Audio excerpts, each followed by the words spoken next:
Welcome to the Cool Fireman Podcast, a virtual firehouse kitchen table with What's a Rolfie, Unky, Fireman 1231, JDB Cubed, and Fireman Freddy.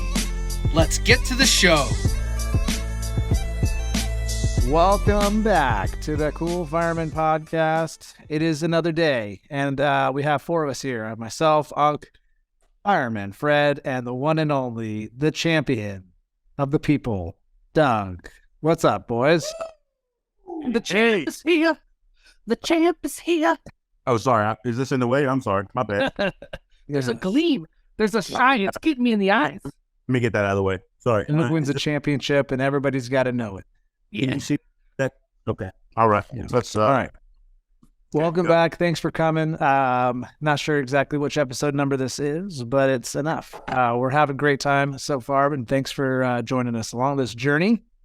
Today, boys, we're talking about a little bit of firehouse banter. Is it harassment, or is it just a fun little poke the bear? I don't know.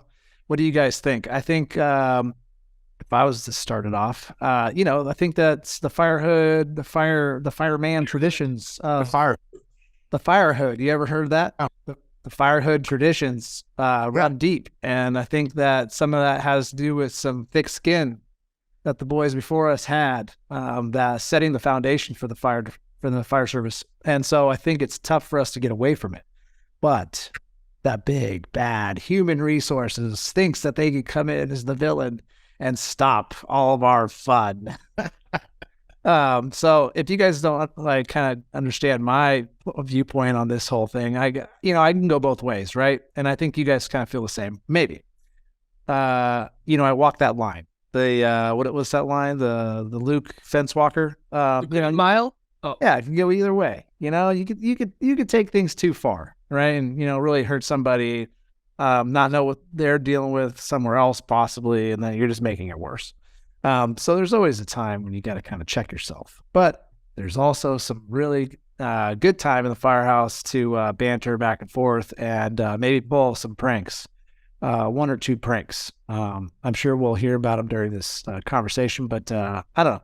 Like I said, I can kind of see both sides. One thing that we like to do with our probies is as soon as they're finished with their 12 months and they're, good and ready to go, we'll put them up in front of the app bay, and a couple of us will climb on top of the roof with a bucket of water. Well, as we all know, sometimes firemen go a little bit too much, and we filled it with too much water.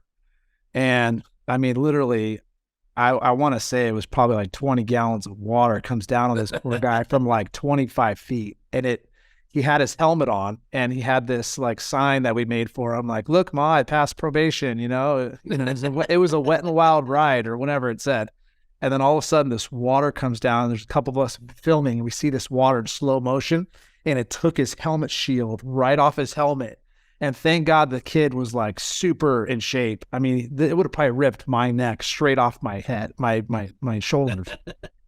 So that's just kind of an example of us taking it a little bit too far sometimes with the pranks. But anything comes to your mind as far as banter and pushing it too far or not enough, whatever. Doug's probably gonna tell me duct tapes his rookies to backboards and gives them a reverse mohawk. But no. What are we doing? I have been known to be a habitual line stepper, as Charlie Murphy, or Rick James rather. But no, I've never duct taped anybody to a backboard. The biggest issue day one to me is to let your probie, or anybody for that matter, know, look, man, if anything, Time out. Going home with another peg. I just got home. If anything is too loud or too much or crosses a line, you should have some internal filter of what might be too much. It's a lot of common sense involved. All right, we want to laugh, we want to joke, we want to invite the rookies in and let them know that they're part of us. But at the same time, you need to have some common sense about, look, is this insensitive? Is this inappropriate? Because those things don't have room in the fire station, because that's just going to lead to massive issues. Now, if you're talking about joking with the probie, playing pranks on the probie, again, common sense has to come into play. Water's an old time trick. Taking the bolts out of a guy's bed so he falls down. I draw the line at turnout gear. You're not going to mess with my turnout gear. That's a problem. We're not safety gear out of question. Yeah. One of my favorites, of course, not this isn't my favorite, but the flower while you're in the shower. One of my favorites is to go in the bathroom while what is this thing doing? It's giving me a thumbs up because I got my thumb up. To go in the bathroom while dude's on the crapper with a water can and just let her eat. You know what I mean? And that's a good one. But common sense comes into play with, again, is it inappropriate or is it offensive? Can anybody else, third party harassment, can anybody else be offended by this? Again, know your audience, know your room, but let the rookie know that, look, if people are hurt, you get told this in drill school, if they're messing with you, it's because they like, if they're silent to you, that's a problem that needs to be addressed. But again, you need to feel all that out. You don't just dive headfirst into this stuff. If they're silent, you probably have a nickname that you don't know. Yes, that you don't know about. Right. Freddie, what are you weirdos doing?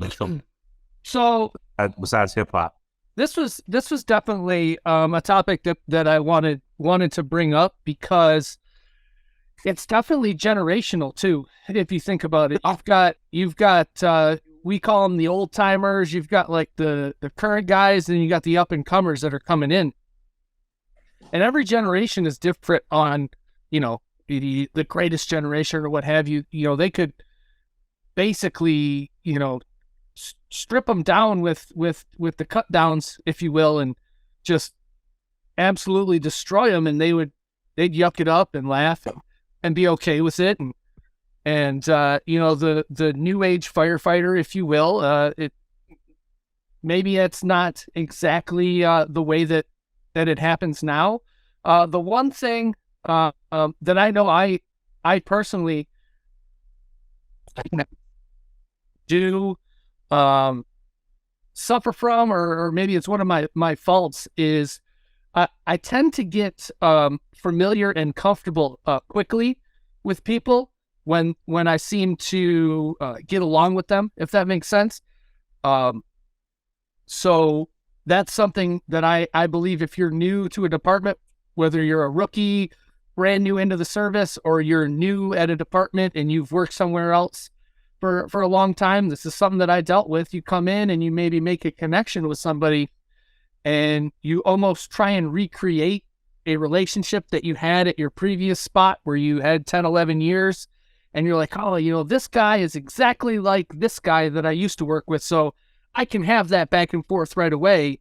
And it ends up being like, hey man, like, I don't even know you. We're not cool like that type thing. So you got to be able to ease into it. And that goes for rookies too, because I may have worked with somebody for 11 years and we ran a call together where, he stepped in dog crap and slipped in a house and fell down and was covered in dog crap. And I might make a joke about it at the dinner table or something like that. That's kind of a joke between us and maybe a couple of other people on the department. It's really going to rub people the wrong way if the rookie who was not on that call or didn't even work during that time is like, oh yeah, I heard you were the dog crap man or something like that. That's probably going to rub people the wrong way. The dog crap man. The dog crap man. I agree with Doug though. You have to read.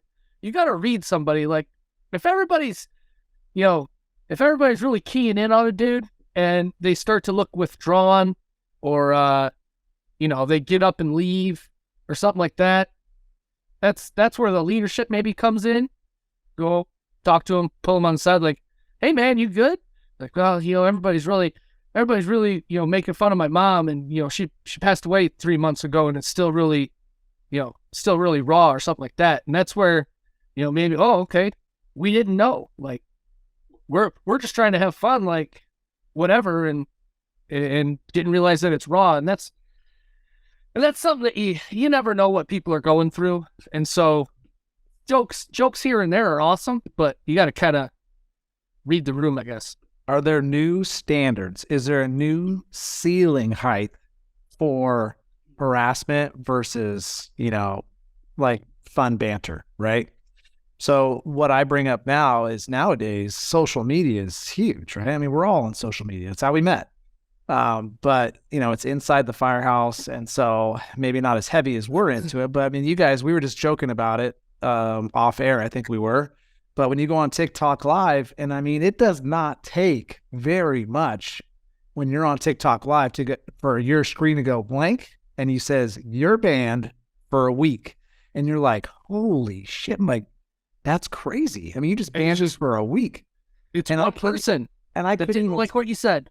Yeah, but I don't even think it's that. I think TikTok has algorithms that are listening to you, and it pulls certain words and how you're saying it, and it'll automatically, with no questions asked, shut you down. Went into one of Nick's lives, and of course, I love him to death. He's like a brother. I was joking with him, and I said, "Hey, you're fat," and I said it twice, and it booted me out of the line. It did. Yeah, but again, the algorithm. But yeah, I mean, it's the world we live in now, where like, all right, we're not going to tolerate any kind of that stuff. They don't know that we know each other, and whatever. You wouldn't. It's not a big deal. But again, it's the society we live in now. Yes. I went on your live, Doug, and we were talking about how big your fire department it was, and you got banned. That's true. It was true. Wasn't it done?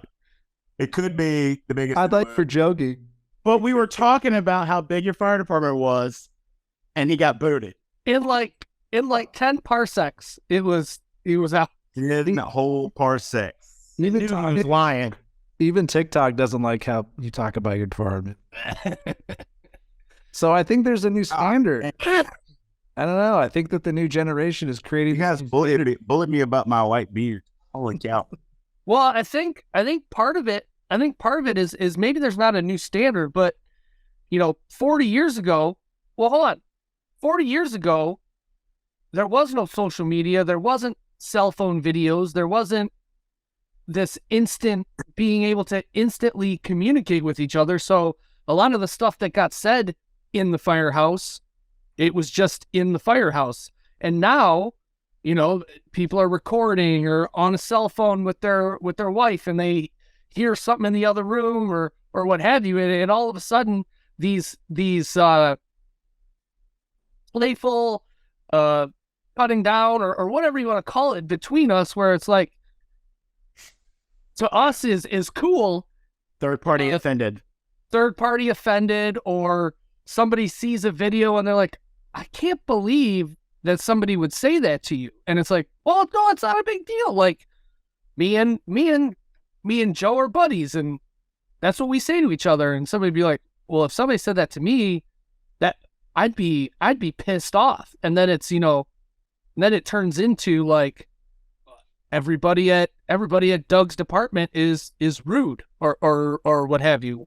And it definitely, it gets dangerously close to the line of, if everybody's like, if there's one person that it seems like everybody's just keying in on constantly, every day, every shift for weeks and weeks and weeks, like, where is that we're messing with him to now we're like literally beating this person down? Or are you telling jokes because you specifically don't like this person? It's a fine line throughout the whole thing. And if we dog you all day long, you got to let that guy know sometime during the day, or it's like, hey man, it's okay, man. Yeah, we're messing with you. Let him know. Basically, you're letting it in on the joke, but then you turn on and go right back at it. Just let him know it's okay. And if somebody's got to pull him aside and make sure it's all right. Yeah, and this is kind of hard. It's kind of borderline what we talked about with Kenny about the mental health awareness, and how he talked about, like, we got to stop beating ourselves up so bad. And it's true. I mean, you talked about the old timers. First of all, I'm going to go on a little tangent on that one, Fred. How the old guys say, like, oh, we're the old guys. Like, I don't know why, but that's just like such a pet peeve of mine in the fire service. Like, you're still a member of this fire department, and what you give, the experience that you have is invaluable to what you're giving. But they, you know how it is, like when you have a certain amount of years on, all these guys just want me out now because they want to promote, and it's like, oh my God, stop. Not what it is. Yeah. Stop whining. Like, if you want to be retired, you can retire. Like, I don't care. I love you, man. I mean, of course, there's those captains who are like, why don't you retire yesterday? But for just, I'm the old guy now. Okay, I get it. Your elbows are shot, your knees suck, and you've had, 15 surgeries. I get it. Anyway. Why are we tearing ourselves? Why are we creating tears amongst ourselves? The city does a great job doing that anyway. Let's not do it to ourselves. Yeah, no kidding. But anyways, that was my tangent. Now I forgot what I was still talking about. So someone's got to take it from there. But we're in a job that nobody leaves. We're in it for 20 to 30 or more years. So everybody's got to be careful because, one, it happened in my department. Everybody picked on a certain gentleman and harassed him. One guy assaulted him. He ended up being the fire chief. Ooh. And this dude is the master of paperwork. But he sat back, cut like, you're the one that punched me in my chest when I was a nobody. You know where I sit at now, right? Multiple tiers above you. And so you got to be careful of who these people are because you're going to leave a mark on them. They might be your officer one day. And because we don't promote, we don't leave the department.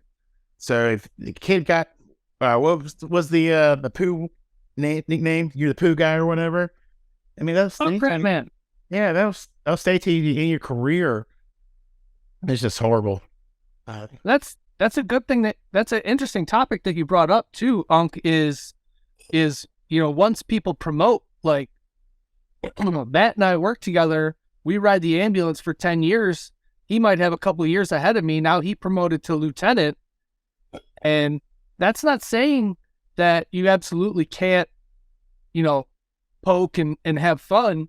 But at the same time, like you might have new rookies there and you might have, you got to be able to understand that there's still a rank structure and cutting down an officer maybe at an inappropriate time it does nothing for leadership and within the department. It does nothing with continuity of chain of command, if you will. And so that introduces a whole new wrinkle into it of like, if it's joking time around the table, yeah, sure. I mean, I don't know if on a fire scene or even in training or something like that, if you're going to start poking and prodding, it just kind of undercuts.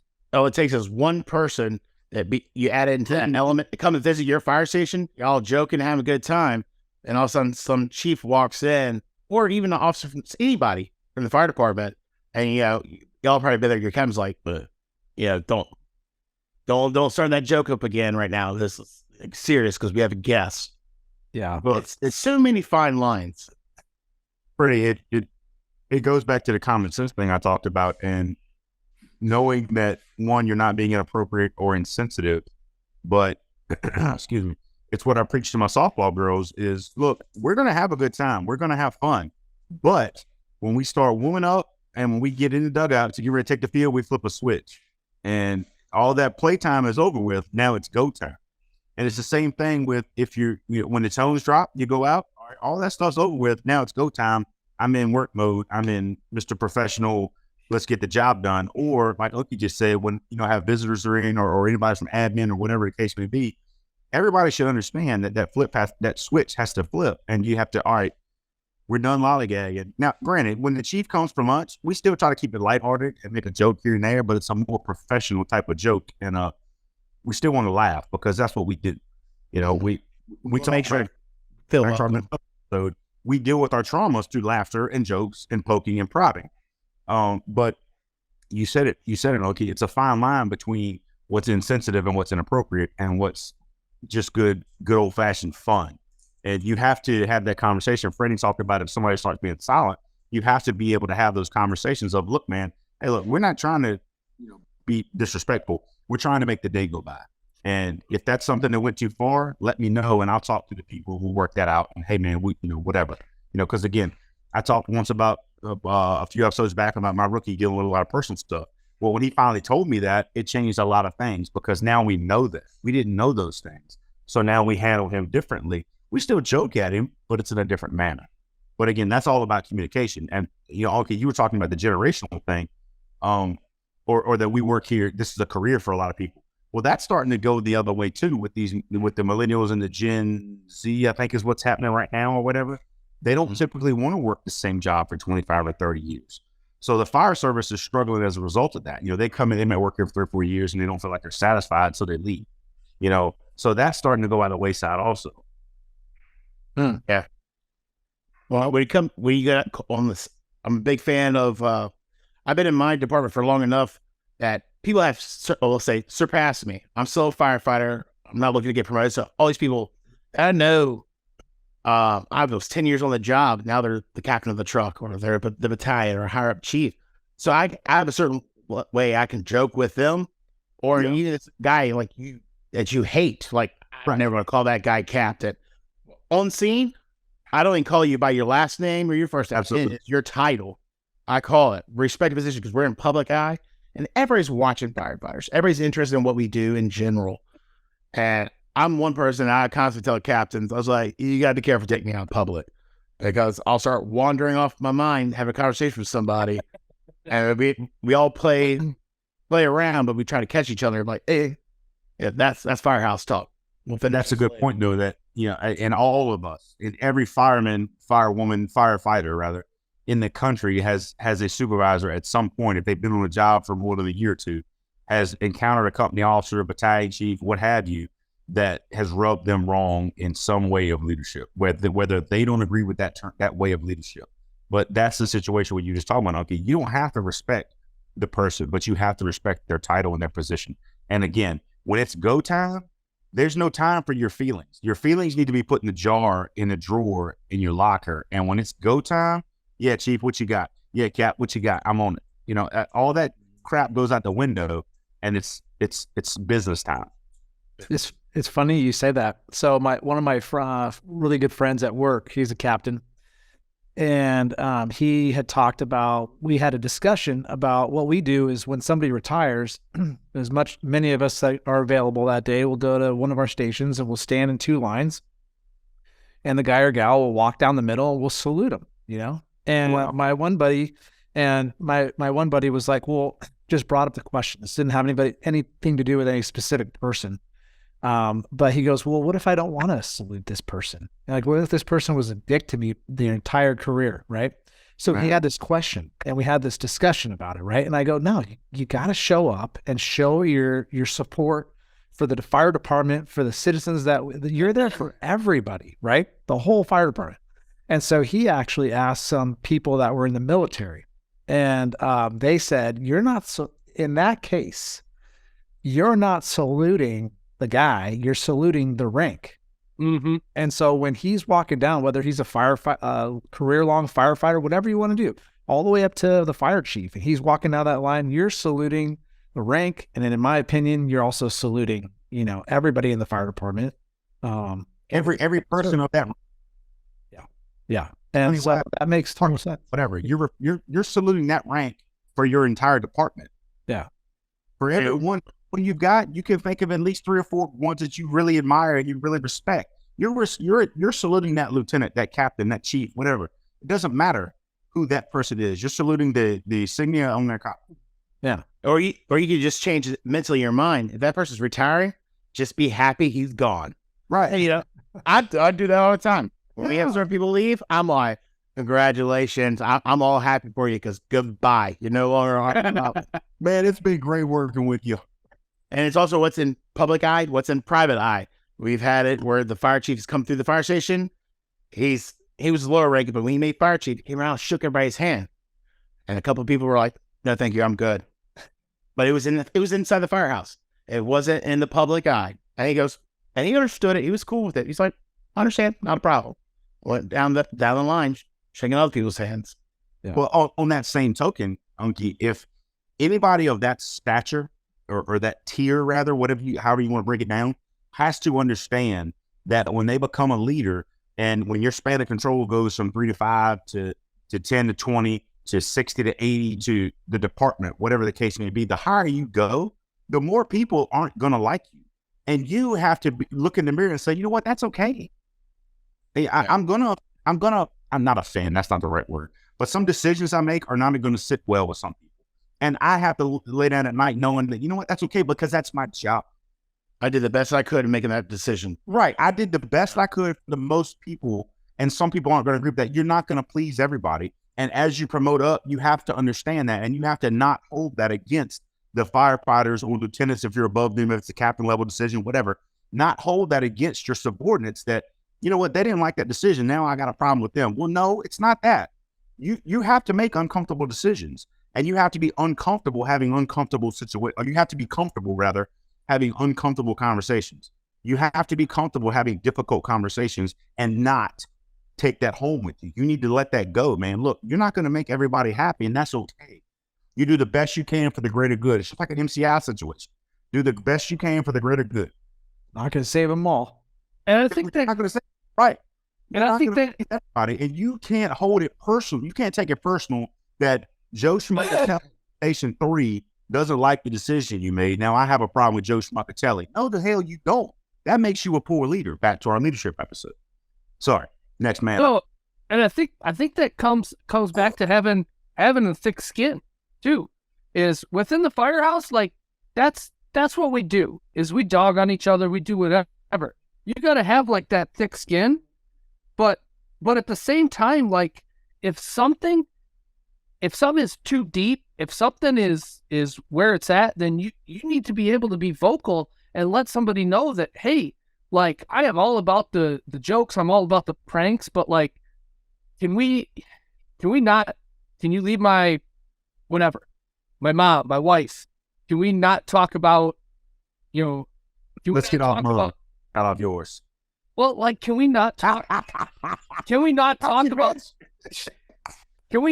about alcoholism or something like yeah, about being a drunk because I'm actually trying to fix it right now, or I am trying to quit smoking and all you guys do is just rag on me about smoking. Like Auntie's got firsthand experience of this. I mean, and we as your crew, as your peers, have to say, you know what, man, I respect you enough to honor that. Unky, you could probably speak to a lot of that. Like, did you talk to your coworkers when you were dealing with your battle with alcoholism? Yeah. When I quit drinking, I went to my lieutenant, and of course, I want to say he's a neighbor, but he's one of my party guys. That we go out party, go out to bars and stuff, and I would actually go to a lot of union functions. And after the night's over, Freddie knows that when the conference is over, it's a whole bunch of firefighters take to the streets, just take to the bars. You just pound them down. But it's not that bad. Me, I don't know. I just took it differently. He helped me through it. We went to like 2 AA meetings. I just want to see what how they work. I think I heard some of those stories of it was pretty cool. Then COVID happened, and I just did everything my own. He was my check and balance. But I don't mind people. They have a bourbon club, and I've gone with them to the liquor stores and stuff and searched that stuff. I bought stuff, while being sober for families and friends. And when they tell me like, oh, this bourbon's good and that, big, and it doesn't really bother me at all. But I get where it bothers other people. Like we say smoking. I try to quit smoking. They start razzing you on about it. You're like, forget it, man. I'm going out back to smoke a cigarette. Yeah, but how did you manage with your crew at the time? Did you let them know, hey, man, I'm really dealing with this, and can we kind of stay away from that conversation? I never said to stay away from the conversation, but my buddy, that was my lieutenant, he knew what I was going through. But I mean, I know now. I'd never asked anybody to steer away from the conversation. Now at home, I asked my wife. I was like, "Oh, let's not go there. Let's not go here." Right. Just for a little bit. I don't know. But didn't answer your question. Cool about it. Yeah, I was cool about it, because I know it was my personal choice. Right. But yeah, I mean, as far as going too far is what I was getting at was letting, again, like your wife, we're going on vacation. I don't know when this is going to air, but we're going on vacation this coming up Sunday, the 30th of April. We're going to Disney for a couple of days, and then we're going on a Disney cruise. and my wife's father-in-law is coming with us, and he's I'm not gonna say he's a recovering alcoholic. He was an alcoholic, and he's been in, I guess technically they're all recovering, but whatever. He stopped drinking a long time ago. So I try to really control how much I drink around him. So I'm probably not gonna drink at all when we go on the cruise, even though it's prime time to do it, just out of respect for him. Yeah, you try to be respectful as much as you can. Yeah, like I don't, you know what I mean? I just because I don't have to have it. Sure, it I enjoy it, and it in my opinion sometimes heightens my experience. But out of respect for him, I'm not going to do that. Yeah, because some people will say I don't care because I asked to be a part of the beer video, and now nobody let me in that. He tells me, Doug, it doesn't matter to me. You go ahead and do what you want. I'm like, yeah, but it's still, I just don't feel as comfortable. It's just out of respect for you. It's a respectful thing for me to do. Yeah, and you're the nice guy to consider that. Yeah. You're a good man, Charlie Brown. This is a good conversation, gents. I feel like we started out kind of like lighthearted, and then all of a sudden we dove deep into like what a good leader is. And I think that's, like kind of the roots of what we're talking about, because at the end of the day, we're all four of us sitting here trying to, talk about how, we're trying to be courteous of others because of things they're dealing with. And I mean, it's a huge tree, this whole topic that we're talking about. And there's a ton of roots that come down, right? From the root of what we're talking about with certain things that you can even talk about in a certain room, you know what I mean? Because of what somebody might be going through. And I think that's like super awesome. And that's just personal stuff. Don't forget politics and certain keywords, be it for race or anything, everything else they talk about there is just keywords. It's just easy. I think it's just easier just to keep it lighthearted, keep it topical. Like, don't try and dive to the bedrock of somebody and be the one that really gets the best singer. It doesn't benefit anybody, I think, to really try and hurt somebody when you're messing with them. Nobody wants to win at this, There's not a winner. No, you're right. And we're not hurt anybody. You're trying to pass time and make folks laugh. I'm big with humor. I love making people laugh. That's where my satisfaction comes from, is making other people happy. Yeah. You guys have a guy or a girl in your department that is just the prankster? Like, I got a guy, and he's known for, sticking summer sausages in boots. So you put your foot down and there's a nice summer sausage waiting for you. Or we have this plastic snake that's been around our really big four-station department, Doug. And so it's made its way around, and it'll all of a sudden, be on your seat when you get into the fire engine, there's a snake right there. Hey, if you want a snake, buy your old cheap tape measure and cut that rascal off, and then just coil it up and stick it places where it'll expand when you open a door or whatever, and it will scare the piss out of you, because that thing wants to straighten. We call them rattlesnakes. But we've got quite a few heavy in my department. Me and my previous rookie, we went back and forth with an oatmeal cream pie for 6 months probably. We keep hiding, because when you go to the emergency room, you bring a snack back. So somehow an oatmeal cream pie showed up, oatmeal cake, which they're delicious, but I don't like eating them, but they're good. But anyway, we kept hiding this freaking oatmeal cake, and so one of us would find it in another way. The final way I think I won the thing, I put it in his gas cap one time, which took him weeks to find. But the final way I think I won was I taped it to his accelerator pedal. And when he left one day, he was like, and I was up in the upstairs of our station filming him when he left, and he went to take off and he stopped. And he went to take off and he stopped. And you can see he put the car in park, because you can see the reverse lights come on, and when it goes through reverse to park. He gets out of the car and he's looking around. He finally found this thing taped to his accelerator. He was like, "What in this shit?" It was just a spongy feeling. But we stick it in boots, and I put it under his pillow one night or in the sheets. And this is a harmless thing. This is real. Real quick, one of the best ones that I saw done. I didn't do it, but everybody's got a pair of like hose rolling gloves. Like, after the fire's over, they take like a pair of mechanics gloves or like utility gloves or whatever. They went through and they put grape Kool-Aid in the gloves. So your hands are wet and sweaty or whatever, and then you're rolling these gloves. Right? You're all packed up. You take the gloves off. Dude, his hands were purple for about a week, and it was incredible. We've had people do that in turnout boots. You know, these freaking notes.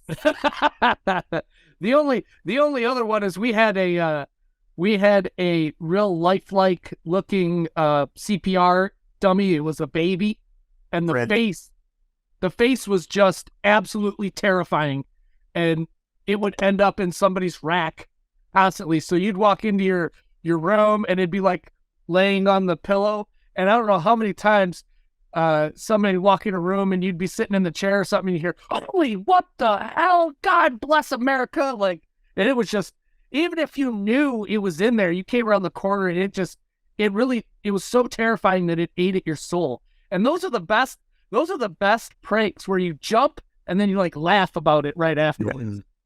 Yeah. I got a good one at the share off camera. Oh, Yeah.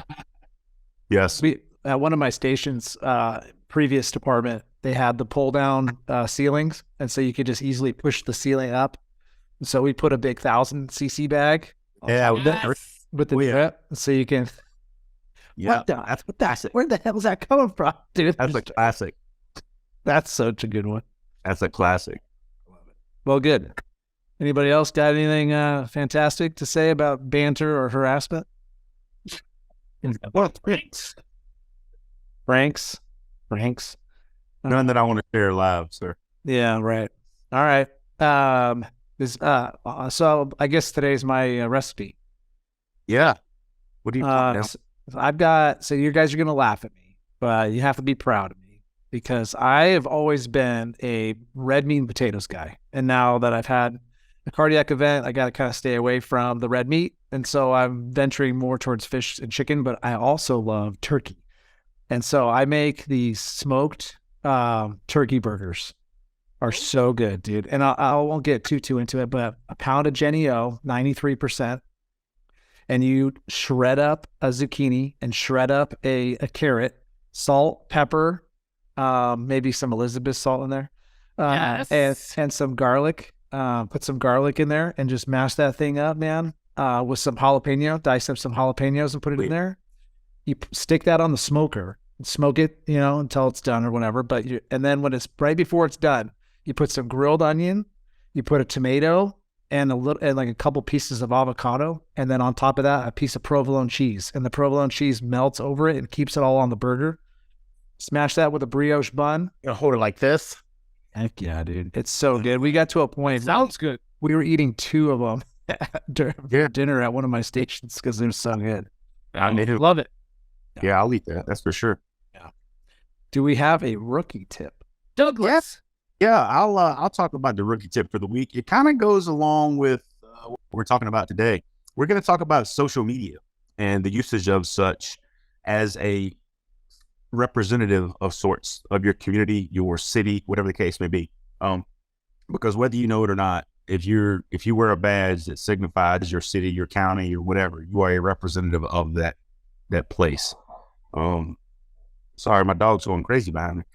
So we're going to talk about how social media has really affected that and how it can really, the pitfalls of social media and how it can really trip you up.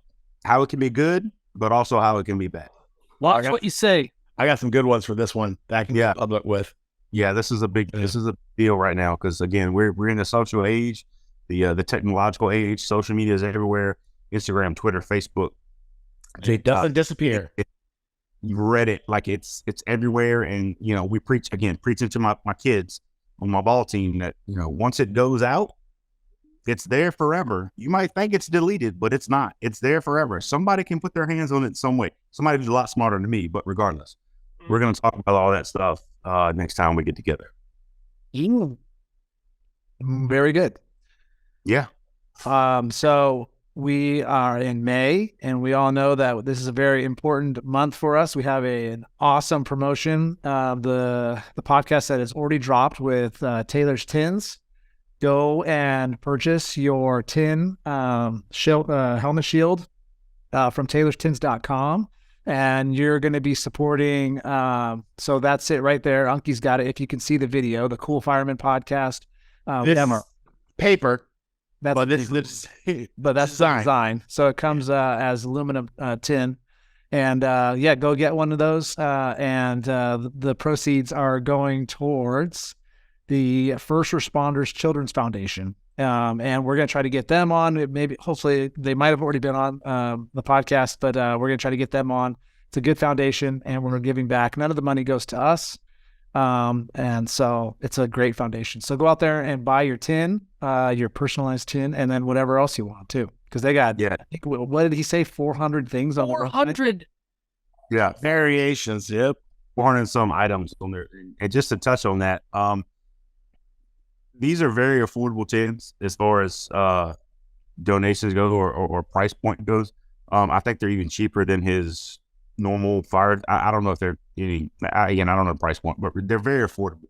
Yeah. But any money we make at any point through any means with this podcast is not going to any of our pockets. It is all going to the foundation that Matt just mentioned, the First Responders Children's Foundation.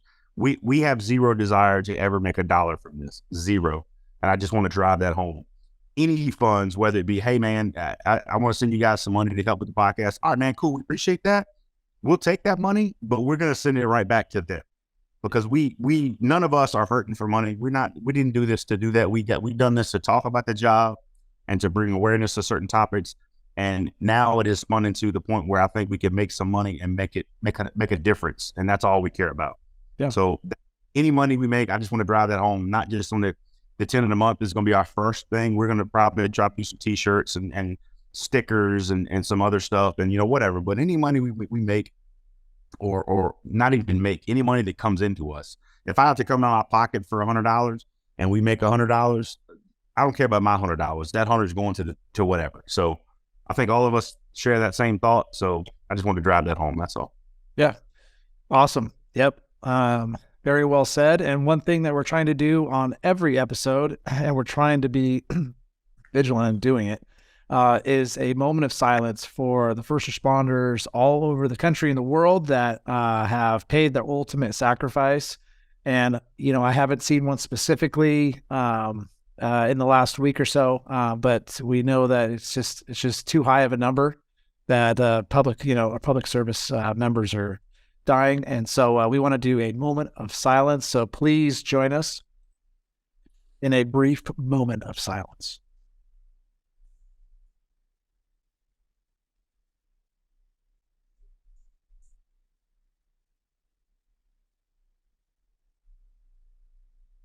All right. Thank you for that. And with that being said, boys, another great episode of the Cool Fireman podcast. Everybody out there, please hit that subscribe button and help us out. It pushes out to more people. Like Doug said, we're not doing this to gain monetary. We're literally trying to help people.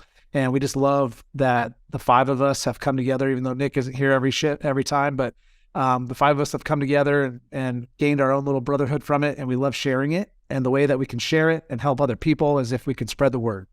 And so with that being said, we have a special announcement at the end of this podcast. So, but it is shift change, boys. I think we're in my cities and I'm ready to go. What, Doug? I said every pod. We need to put that, It's going to be at the end of every podcast. Nice. That'll be our takeout. So we are out. Before you leave, hit that subscribe button, turn on notifications, and give these firemen a huge thumbs up. Also, make sure you check out thecoolfireman.com for more. Thanks!